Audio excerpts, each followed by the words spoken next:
नमस्कार साथियों। अपना दीर्घ वर्क कंप्लीट हो गया था लास्ट क्लास तक।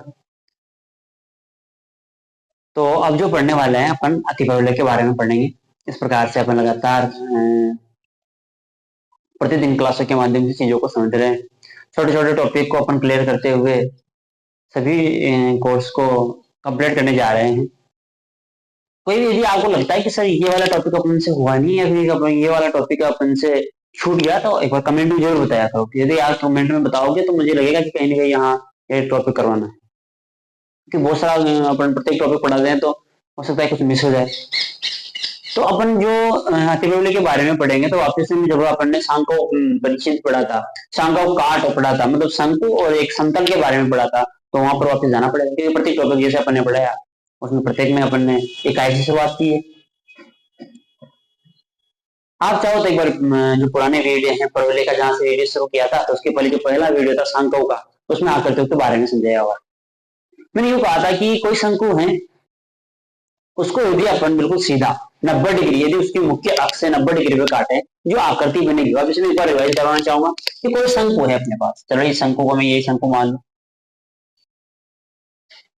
यदि मैंने यूं कहा था कि इसकी जो मुख्य अक्ष एक्स के सापेक्ष यदि मैं इसको बिल्कुल 90 डिग्री पे काटता हूँ, ये समतल है, इस प्रकार से मान लो समतल, या फिर इसकी मुख्य अक्ष और इसके मध्य कितना कोण 90 डिग्री। मैंने एक सिंगल बनाया था, समझ जाओ, लेकिन फिर भी बनाने की कोशिश की है थोड़ी सी 3D में। तो जो ये जो कोण होता है यदि ये 90 बनता है तो जो ये कटने के बाद में जो आकृति बनेगी ना, ये यदि ये शंकु है तो जो यहाँ से कटने के बाद में तो आकृति बनेगी अपनी इस प्रकार से।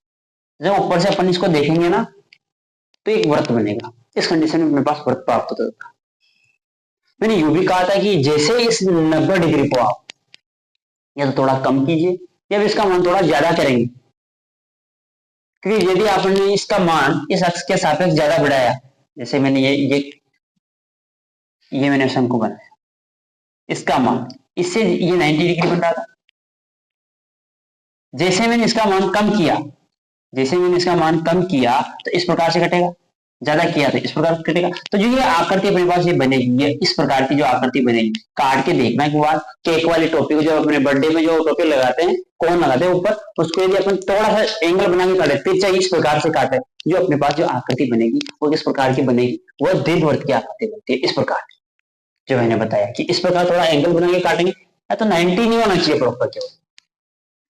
तो इस प्रकार से अपने दीर्घवृत्त के बारे में पढ़ा, लेकिन जो अपना मुख्य टॉपिक है वो है अतिप्रबल्य। अतिप्रबल्य के बारे में देखेंगे कि किस प्रकार की आकृति शंकु को किस प्रकार से समतल द्वारा काटा जाता है। उसके पहले प्रबल्य के बारे में अपन ने पढ़ा है। तो अपन अभी जो चीज देख रहे हैं या फिर जो चीज अपना टॉपिक है वह है अपना अतिप्रबल्य। तो क्या कंडीशन बनती है, जैसे वो अपने पास शंकु इस प्रकार का,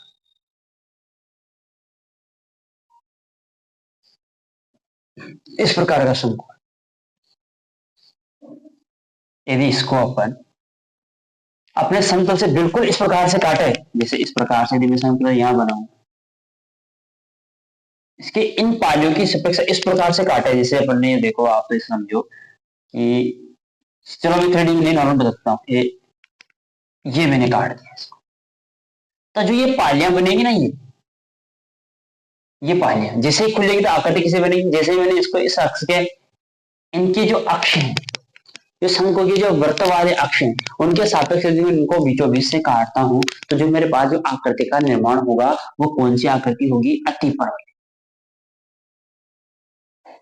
इन दोनों को बिल्कुल यदि मेरे पास ये समतल होता तो जो ये आकृति में काटूं, ये मैं काटूं तो इनसे जो आकृति मेरे पास बनेगी, दो प्रॉपर पालियां, जैसे परवलय की जो पालियां होती थी उस प्रकार की दो पालियां मेरे पास एक साथ मिलेगी, तो जो आकृति मेरे पास मिलेगी किस प्रकार से मिलेगी, इस प्रकार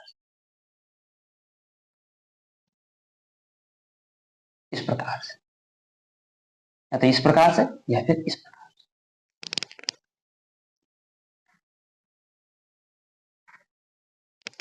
इस प्रकार से। तो जो मेरे पास ये एक्स अक्ष पर जो आकृति बनती है या फिर जो वाई अक्ष पर जो आकृति बन रही है वो एक अतिप्रबल्य को व्यक्त करती। इसके लिए परिभाषा की यदि मैं बात करूं तो वही परिभाषा अपन प्रयोग में लेंगे जो सभी के लिए प्रयोग किया है, सभी के लिए प्रयोग में की थी। क्या कहा था कि ऐसे बिंदु P का बिंदुपथ जिसकी एक स्थिर बिंदु से दूरी और एक लंबवत रेखा से या फिर एक रेखा से लंबवत दूरी का अनुपात यदि एक से अधिक अपन को प्राप्त हो जाता है, यदि उस लंबवत दूरी का अनुपात यदि अपन को एक से अधिक प्राप्त हो जाता है, तो बिंदु P से जो बिंदुपथ से बनने वाली जो आकृति होगी वो मेरे पास क्या प्राप्त होगी? अतिपरवलय होगी।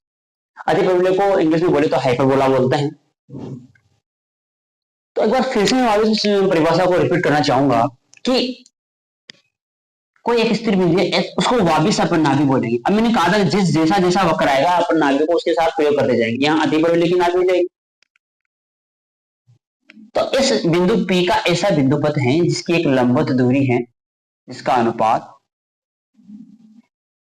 इस PS और जो PM का जो अनुपात है, मतलब PS अपॉन PM का जो अनुपात है, यदि ग्रेटर देन 1 प्राप्त हो जाता है तो अपने पास क्या मिल जाता है? जो आकृति बिंदु P का जो बिंदुपथ होगा वो क्या होगा? एक अतिपरवलय को व्यक्त करेगा। इस बिंदु P का जो बिंदुपथ होगा वह जो इसका P का बिंदुपथ होगा वो मुझे मेरे पास किसको व्यक्त करेगा? अतिपरवलय को व्यक्त करने वाला है।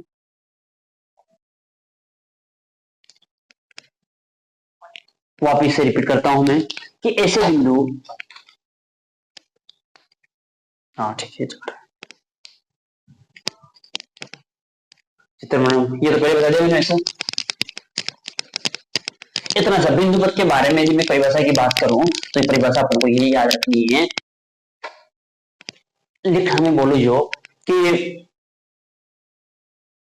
बिंदु P का ऐसा बिंदुपथ जिसकी एक स्थिर बिंदु, जिसे अपन नाभि कहते हैं, स्थिर बिंदु कोष्ठक में नाभि से दूरी वह एक स्थिर रेखा से लंबवत दूरी का जो अनुपात होता है, यदि वह 1 से अधिक अपन को प्राप्त होता है तो बिंदु P का जो बिंदुपथ होगा वह अतिपरवलय जैसा होगा। गणितीय रूप से कहूं तो मैं इस प्रकार से कहना चाहूंगा कि जो मेरा PS अपॉन PM का जो मान है या फिर जो अनुपात है वह ग्रेटर देन 1 प्राप्त होगा। साथ ही में मैं ये भी कहना चाहूंगा कि PS और PM का जो निश्चित अनुपात होता है 1 से अधिक होता है। 1 से जो अधिक अनुपात है उसको याद मैं यूं भी कह सकता हूँ, उसको केंद्रता कहते हैं और उस केंद्रता का मान क्या होगा? 1 से अधिक होगा। ये गणितीय परिभाषा। या मैं S की बात करूं तो S को आप लिख सकते हो नाभि, लेकिन आप लिखोगे खुद इसकी अतिपरवलय की नाभि है। बिंदु P का तो अपन बिंदुपथ ले रहे हैं जिसकी एक स्थिर रेखा से दूरी की बात अपन कर रहे हैं और इस स्थिर रेखा को बोलते हैं हम नियता। स्थिर रेखा को बोलते हैं नियता और यह है मेरा M बिंदु। तो जो PS अपॉन PM का जो मान है वह ग्रेटर देन 1 प्राप्त होना चाहिए, जिस कंडीशन में अपन को अतिपरवलय की आकृति प्राप्त होगी। साथ ही में मैं वापस जो शंकु का द्विघात समीकरण होता था या फिर शंकु को अपन एक समतल से काटते हैं तो उसका गणितीय रूप से वहां से मैं वापस चीजों को समझाना चाहूंगा। जो शंकु काट होता था, शंकु काट का द्विघात समीकरण क्या होता था? देखो किस प्रकार से होता था। देखो ax² plus 2hxy plus by² plus 2gx² plus 2fy plus c बराबर 0। इस प्रकार से मेरे पास द्विघात समीकरण होता था। ये मेरे शंकु काट का द्विघात समीकरण। यही अपन को कहीं ना कहीं अतिपरवलय, परवलय, दीर्घवृत्त, वृत्त, रेखा युग्म देता था। लेकिन कंडीशन क्या होती थी कि इस जो ये शंकु का द्विघात समीकरण होता था इसके साथ एक विवेचक भी होता था। क्या होता था? एक विवेचक डेल्टा। इस विवेचक डेल्टा का मान मैं एक बार लिखना चाहूंगा। एक डेल्टा भी होता था जिसका मान है, चलो मैं डेल्टा का मान यहां से लिखता हूं। जो डेल्टा का मान मेरे पास प्राप्त होता था वो क्या होता था? मैं इस प्रकार से याद करवाया था कि FGH को लिखना, फिर FGH को लिखना, फिर ABC को लिखना।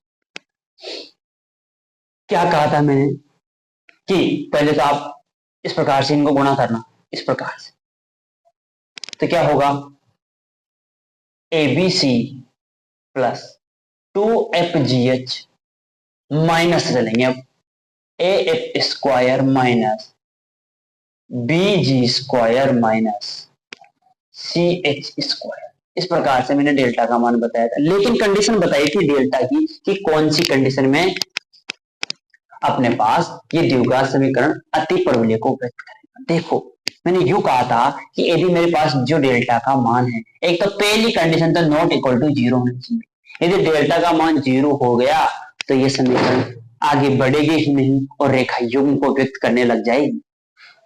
और साथ ही में ये भी कहा था कि जो ये h का मान है, ये h स्क्वायर माइनस जो AB का मान है, ये ग्रेटर देन जीरो भी प्राप्त होना चाहिए। किसके लिए? अति परवलय की। अति परवलय के लिए ये h स्क्वायर माइनस AB का मान एक से अधिक प्राप्त हो गया, या फिर मैं यूं कहूं कि E का मान यदि मेरे पास एक से, ये जीरो से अधिक और ये एक से अधिक प्राप्त हो गया, तो इस कंडीशन में मेरी जो समीकरण बनेगी वो क्या बनेगी? अति परवलय की समीकरण। ये जो समीकरण द्विघात समीकरण में रोसांकों काट की जो द्विघात समीकरण मिल रही है, ये खुद समीकरण नंबर एक यदि इन नियमों को फॉलो कर ले, इन दोनों नियमों को फॉलो कर ले, तो ये समीकरण नंबर एक है। समीकरण नंबर एक अति परवलय की समीकरण को व्यक्त करेगी।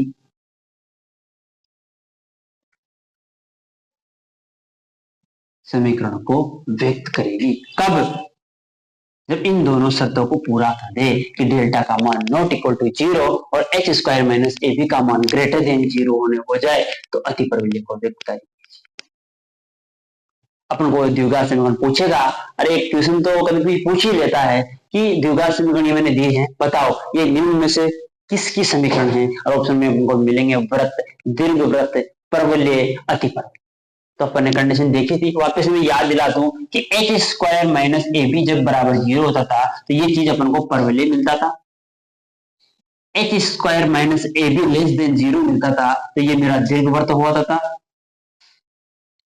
और h square minus AB greater than zero मिल गया तो ये मेरा क्या मिल गया? अति परवलय बन गया। इस प्रकार से मैंने ऐसा कहा। और यदि h स्क्वायर बराबर जीरो h बराबर मुझे जीरो मिल जाता है तो आपको पता होगा कि वृत्त के समीकरण में x y गुणा में कभी आता ही नहीं है। तो जैसे ही h का मान जीरो हो जाता तो मैं सीधा कहता था जो समीकरण, कौन सी समीकरण की बात कर रहे हैं? समीकरण नंबर एक अपना रूप बदलती हैं अलग अलग कंडीशन में। जैसे मैंने अति परवलय के समीकरण को, अति परवलय को भी एक संकों और समतल से प्राप्त किया, अति परवलय और परवलय को भी मैंने एक संकों एक समतल से प्राप्त किया, और वृत्त को भी मैंने एक संकों एक समतल से प्राप्त किया। तो ये जो संकों की द्विघात समीकरण है, ये चीजें रंग रूप बदलती हैं, और h स्क्वायर माइनस AB की अलग अलग कंडीशन और विवेचक डेल्टा की अलग अलग कंडीशन के लिए अपन को अलग अलग आकृतियां प्रदान करती।